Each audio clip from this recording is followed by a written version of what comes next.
Hi, welcome to CCI Cast. This is Andy Goldswag from the University of Nebraska Medical Center. I'm joined today by Drs. Joaquin Cigarroa and Quinn Capers. Dr. Cigarroa is Chief of Cardiology at the Oregon Health Sciences University and Deputy Editor of CCI. He also serves as the co-chair of the SCAI Government Relations Committee and chair of the SCAI DEI Committee.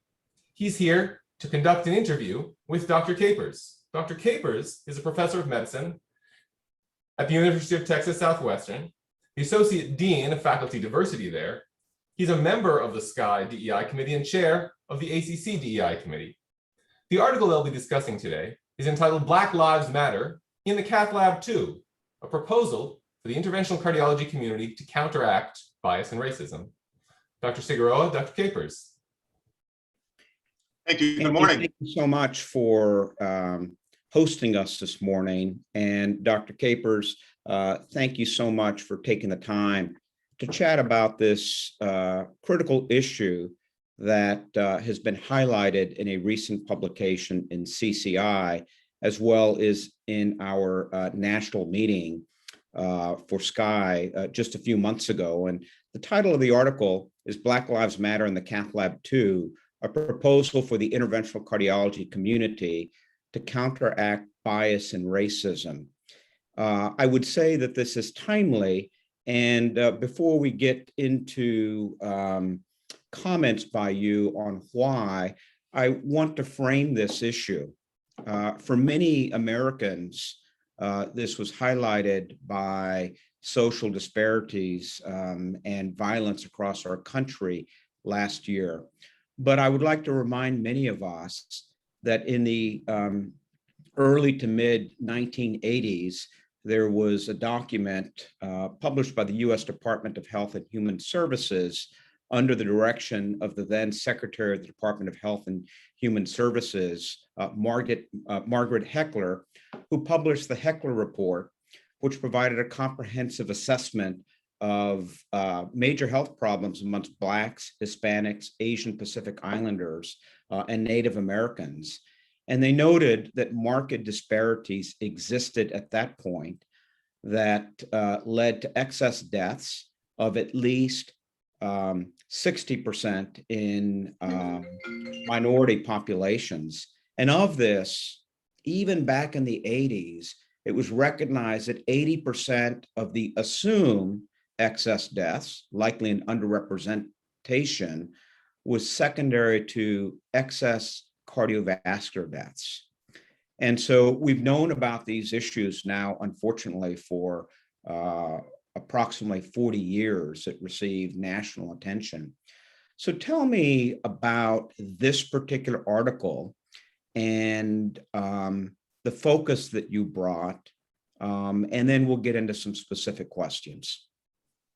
Sure. Thank you. First of all, thank you, Dr. Goldswag. Thank you, Dr. Cigarroa, for inviting me to share some thoughts with you this morning. It really is an honor. So we started thinking about writing this piece really as 2020 was raging on, and as you pointed out, there really was a spotlight placed on racial disparities in general in 2020, with the disparate outcome of the COVID-19 virus and infections, with minority communities being disproportionately those who were not only infected, but who had the worst outcomes and who had the worst survival. But also 2020, I think will go down as really being marked as a time when there was this racial reckoning. And, almost every week you saw some cell phone footage on your television of police brutality or some racial violence and Black men being killed and gunned down in the street. And as a result, something that I think was very positive, you really saw demonstrations around the world. I know I was really heartened when I saw protests against racism in Iran, in Amsterdam, and Japan, in addition to almost every city in the United States of America. So it seemed like, okay, the world gets it now. We have to finally put an end to racism. And so what you saw was academic medicine and medicine in general realized that it has a role to play. So our academic medical centers and even our non-academic medical centers, our teaching hospitals, and our major medical organizations, especially in cardiology, the American Heart Association, the American College of Cardiology, our organization, the Society of Cardiovascular Angiography and Interventions, came out with statements, bold statements, statements to the tune of, racism does not live here, and we disavow racism. And that was a very positive move. But I became concerned about what often happens in times like this, that righteous anger tends to subside as the weeks turn into months. And before you know it, you're kind of back to doing things as usual. So we thought it was a good time to our community, the interventional cardiology community, to reach out to them, because so many in that community want to do something to end racial disparities and to fight racism. And we thought we might put out kind of a call to action. It's really relevant, as what you said, Dr. Cigarroa, about the racial disparities and outcomes of cardiovascular disease for our community, because interventional cardiology is just such a force for good in terms of treating heart disease. I mean, we are very innovative, very advanced technologically, and have wonderful ways to treat heart disease mechanically. But what we see every time it's looked at is that the technology we have is not really being applied in an equitable manner, with Blacks, Hispanics, and other minorities being less likely to be treated with these technological advances. So the time was right to say to the interventional cardiology community, we can do something about this. Thank you for that perspective. It is certainly interesting if one goes back to 3 therapies that were assessed through CMS data sets in the 90s and early 2000s, PCI, coronary artery bypass graft surgery, and carotid endarterectomy. We certainly saw that with excess risk factors, that the probability of a patient with similar anatomy undergoing PCI, CABG, or carotid endarterectomy for minorities was substantially less than non-minorities. Now, move forward to our current iteration, where we've transformed the treatment of structural heart disease and acute myocardial infarction. Is this still an issue for the patients that we serve, and that is lack of access to similar treatments? It is still an issue. In fact, some recent data by Dr. Alkuli, who I believe is out of Mayo Clinic, has done a fantastic job of looking at this data, particularly with regards to structural heart disease. So the wonderful innovations that we've had. I mean, I'm proud to be an interventional cardiologist. We can repair your, this is what I tell patients, we can repair your aortic valve, and you can leave the hospital the next day with a Band-Aid on your groin. We can repair your mitral valve. We can close that hole in your heart without having to do open heart surgery. But in some of this data that's coming out, particularly if we take TAVR, a transcatheter aortic valve repair, 90%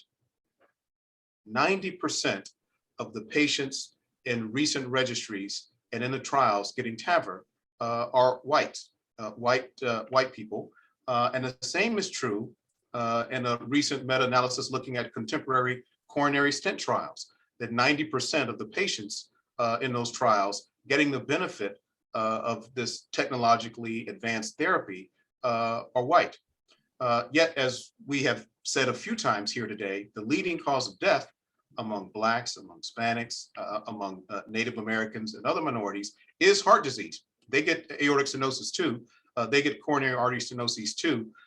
So this absolutely, in answer to your question, is still a problem. So it is interesting, Dr. Capers, that information through multiple decades, 1980s, 1990s, early 2000s, and more recent data in this decade of 2020 onward, really demonstrates a consistent challenge in serving all facets of the American population. And yet, if we take a look at our environment, and that is the cath lab environment, most people will say, well, once the patient gets to me, I take care of that patient the way I take care of any patient. And therefore, I'm not burdened by implicit biases which impact the care I deliver. And I'm not participating in structured racism. I take care of anybody who gets to see me. Now, further that by looking at the workforce in the cath lab in terms of low single digits that are either Blacks or Hispanics or Native Americans. And, you know, I think that raises a question. Is it the responsibility for individuals like you and myself who are underrepresented minorities, or is this now the responsibility of the all, given the lack of progress in over 40 years, and the fact that we took an oath when we entered this remarkable and beautiful field of becoming healthcare providers to develop intentional actions that not only address the 20% of what influences the health of our society, and that is the healthcare environment, but also looking at healthcare behaviors, physical environment, and the socioeconomic factors that impact the ability to get care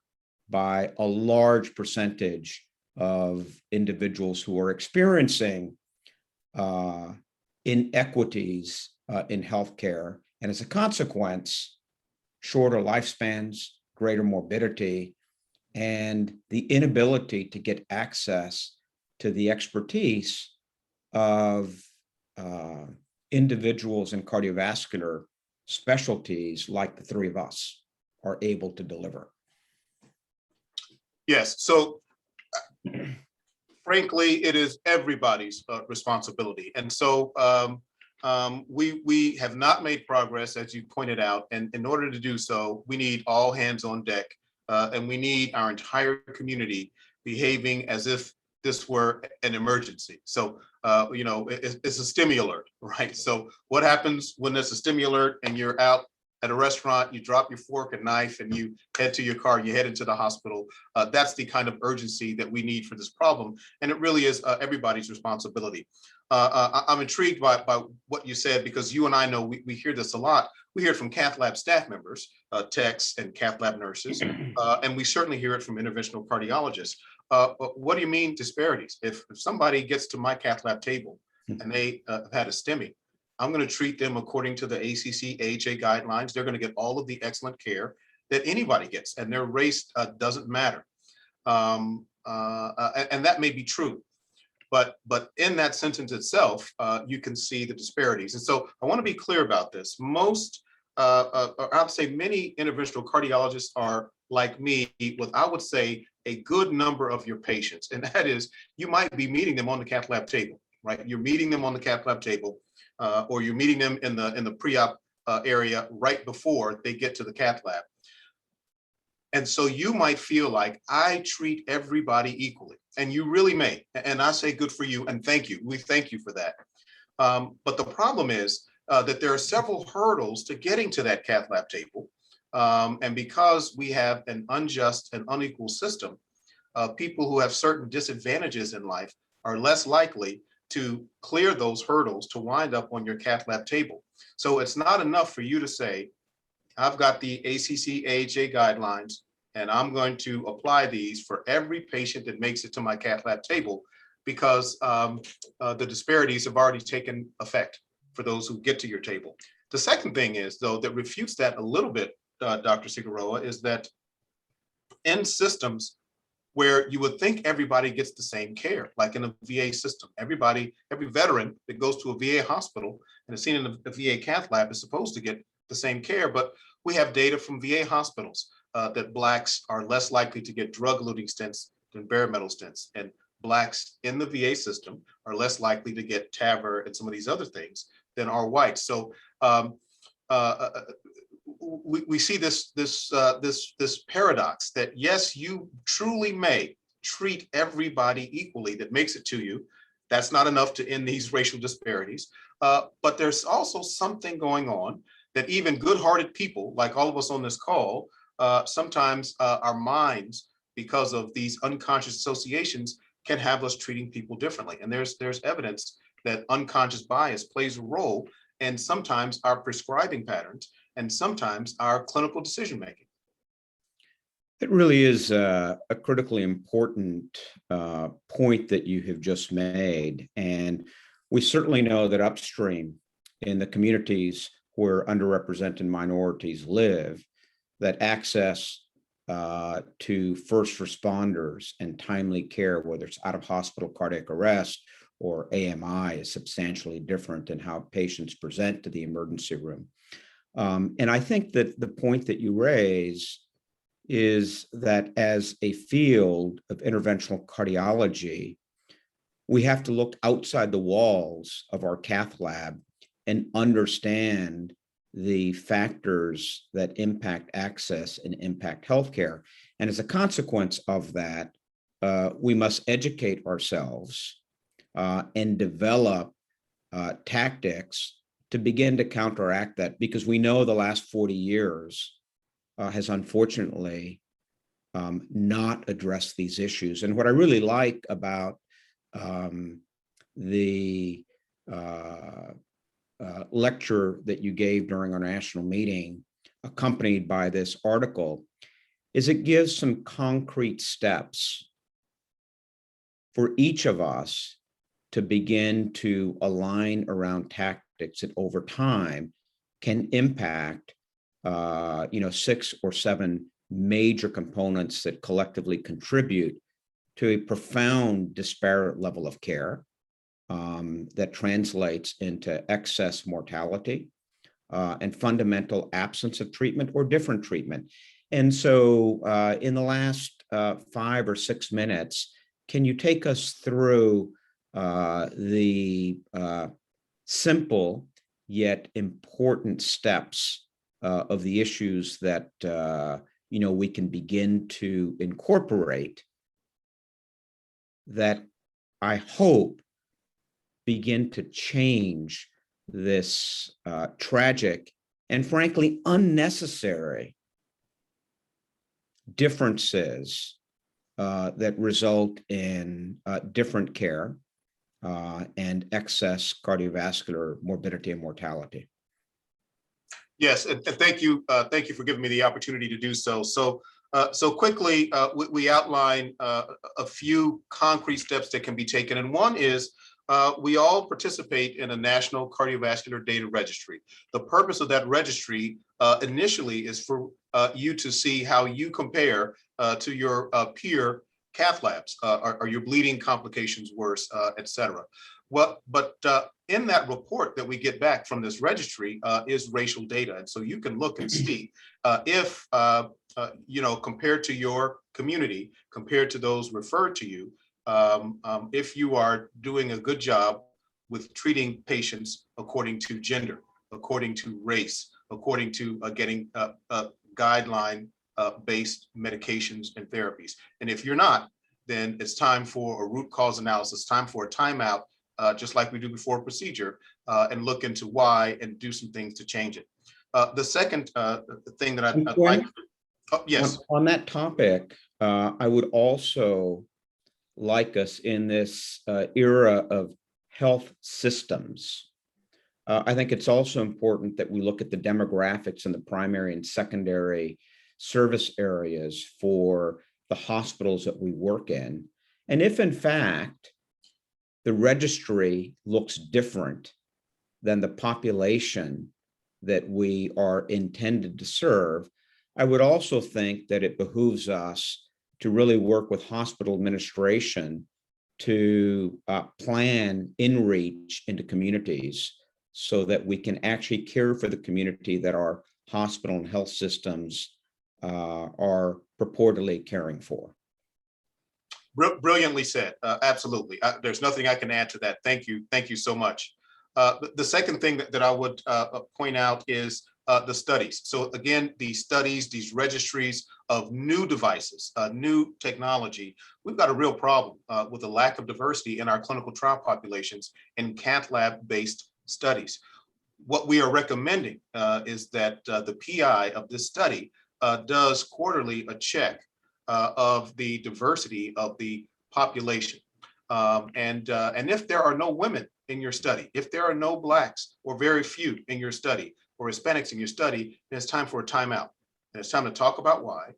Maybe it's because we need co-activity training of those who are consenting to patients. Maybe we need, as we've already mentioned, outreach to the community. There have been some really innovative, yet low-tech things that have really engaged the community. We're all still applauding wonderful studies that show that intervening in the barbershop where Black men go to get their haircut and educating them about high blood pressure actually showed better control of blood pressure in these Black men than everything else we've been doing.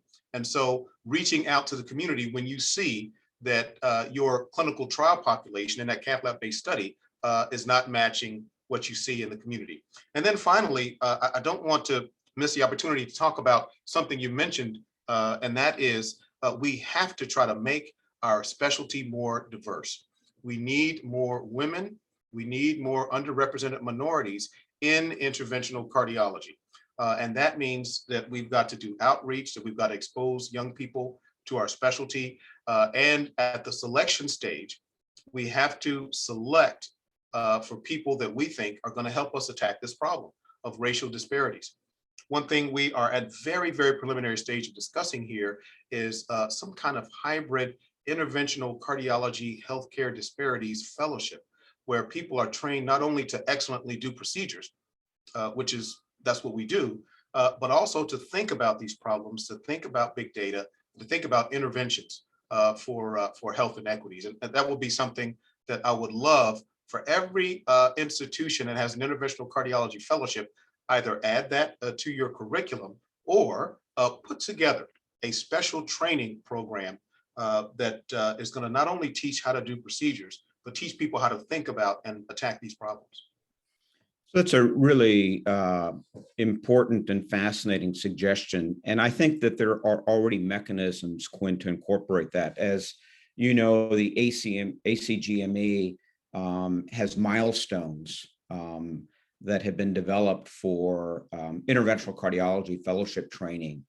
And one of them includes the pre-assessment. Another one includes the care following a procedure.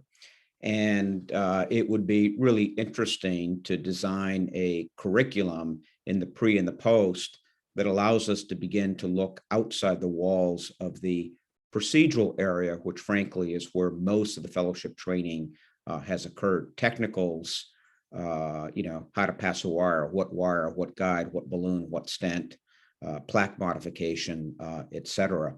And so I think within the ACGME framework of milestones, our program directors and certainly SCAI can take a lead in developing what currently does not exist. And so I think that the manuscript really is a pragmatic approach to hopefully having an outcome that really is different than the outcome of the report of the 1980s, and shows us how to begin to make changes that will improve the care for all members of our society. And I think that really is the important point here, is that it's not your responsibility. It's not my responsibility. It is our responsibility because we took an oath to provide health care to all. And we have to begin to think in that way and hold ourselves and each other accountable. So that I hope in 10 years, we look at clinical trial recruitment, we look at the population that we serve, and that matches the population that we care for in the cath lab. And when we look at our registry data sets, they're similar, as opposed to these profound differences. So I'd like to congratulate you for being one of the leaders to take on these incredibly difficult but important issues, and not only look at this from an aspirational objective, but to teach us how with simple steps we can over time change this. And so congratulations to you and your two co-authors on this. Thank you so much, Dr. Figueroa, Dr. Goldsweig, and thank you, SCAI, for giving us the platform to discuss these important topics. I'm really grateful. Wonderful. Thank you, gentlemen, so much for a wonderful episode of CCI Cast. Many thanks to Dr. Capers for joining us, to Dr. Figueroa for interviewing. This has been a fantastic CCI Cast. To follow more CCI Cast, please search Twitter or Facebook for hashtag CCI Cast, and follow CCI at CCI Journal on Twitter or on Facebook.